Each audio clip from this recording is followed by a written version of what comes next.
अंकित और धीरज एक ही स्कूल में पढ़ते थे। पढ़ाई में बहुत होशियार थे और दोनों में गहरी दोस्ती थी। 12वीं में दोनों ने साथ साथ एनसीसी ज्वाइन की थी। वहाँ भी दोनों दोस्त मार्चिंग, रनिंग और बाकी सभी तरह की एक्टिविटी में साथ साथ रहते थे। एनसीसी ज्वाइन करते समय तक तो दोनों बहुत अच्छे दोस्त थे, लेकिन वहाँ पहुँचने के बाद उनमें तगड़ा कंपटीशन हो गया और इसी कंपटीशन के चलते दोनों एनसीसी की हर एक्टिविटी में खुद को बुरी तरह से झोंकने लगे।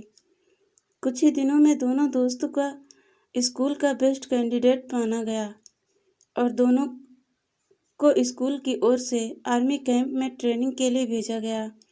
आर्मी कैंप में जाने तक तो दोनों के बीच गहरी दोस्ती थी, लेकिन कैंप में रहते हुए एक बार दोनों में किसी बात को लेकर लड़ाई हो गई और यह लड़ाई भी आपसी कंपटीशन के चलते ही हुई थी।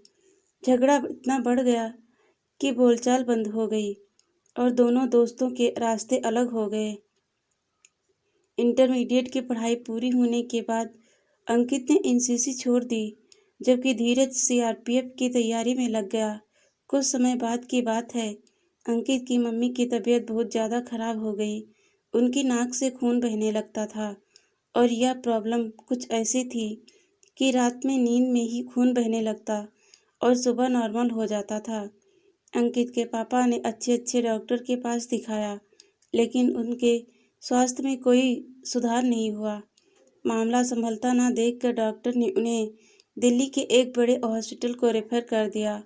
वहां अंकित की मम्मी को एडमिट कराया गया। चेकअप कराने के बाद डॉक्टर बोले, देखिए, इनके शरीर में खून की कमी हो गई है, जल्दी से जल्दी इन्हें खून चढ़ाना पड़ेगा।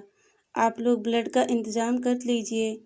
अंकित तुरंत ब्लड बैंक पहुंचा तो पता चला कि वहां ब्लड के बदले ब्लड वापस जमा करना ज़रूरी है, भले ही ब्लड का ग्रुप अलग हो। अंकित के पापा को थायराइड की प्रॉब्लम वर्षों से है, इसीलिए उनका ब्लड नहीं ले सकते थे। अंकित ने अपना टेस्ट कराया तो उसमें भी कुछ समस्या निकली। हालांकि ब्लड बैंक से ब्लड तो मिल गया, लेकिन उन लोगों ने यह शर्त भी रख दी कि डिस्चार्ज तभी हो पाएंगे जब ब्लड बैंक में उतना ही ब्लड जमा करेंगे। अब अंकित ने अपने दोस्तों और रिश्तेदारों से ब्लड के लिए संपर्क करना शुरू किया और मम्मी की हालत के बारे में बताया। फ़ोन पर तो किसी ने भी निराश नहीं किया। सभी रिश्तेदारों ने अंकित को बहुत हिम्मत दी और कहा कि तुम बिल्कुल चिंता मत करो। अंकित ने सभी को हॉस्पिटल और वार्ड की जानकारी दी ताकि आसानी से पहुंच सके, लेकिन अगले 5 दिन तक हॉस्पिटल में रिश्तेदार, दोस्त कोई भी नहीं आया। जब अंकित ने फ़ोन किया तो सबने तरह तरह के बहाने बनाने शुरू कर दिए। अंकित और उसके पापा की चिंता बढ़ती जा रही थी। उन्हें कुछ समझ में नहीं आ रहा था कि अब क्या करें।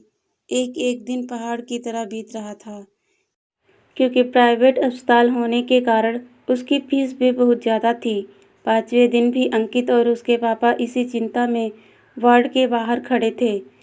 किसी से भी मदद की कोई उम्मीद नहीं थी कि अचानक से अंकित के फ़ोन की घंटी बजी। कोई अनजान नंबर से फ़ोन था। परेशान अंकित ने फ़ोन उठाया तो फ़ोन करने वाले ने बताया कि वह अंकित का वही पुराना एनसीसी वाला साथी धीरज है। धीरज, अंकित धीरे से बोला। हाँ धीरज। उस परेशानी में भी अंकित को वह दिन याद आया जब दोनों में बहुत ज़्यादा झगड़ा हुआ था और बोलचाल बंद हो चुकी थी। धीरज बोला, अरे यार, गुमसुम खड़ा ही रहेगा या कुछ बोलेगा भी? अंकित को अभी भी यकीन नहीं हो रहा था कि यह फ़ोन करने वाला धीरज ही है। उसने पूछा, कौन से हॉस्पिटल में हो? मैं मिलने आ रहा हूँ। एक बार तो अंकित ने उसे मना करना चाहा, लेकिन फिर मना नहीं कर पाया। थोड़ी ही देर में धीरज अपने सीआरपीएफ के साथियों के साथ हॉस्पिटल में पहुंच गया। यह सभी मिलकर आर्मी और सीआरपीएफ की तैयारी कर रहे थे। आते ही धीरज बोला, भाई तू चिंता बिल्कुल मत कर, और लड़के भी आ रहे हैं।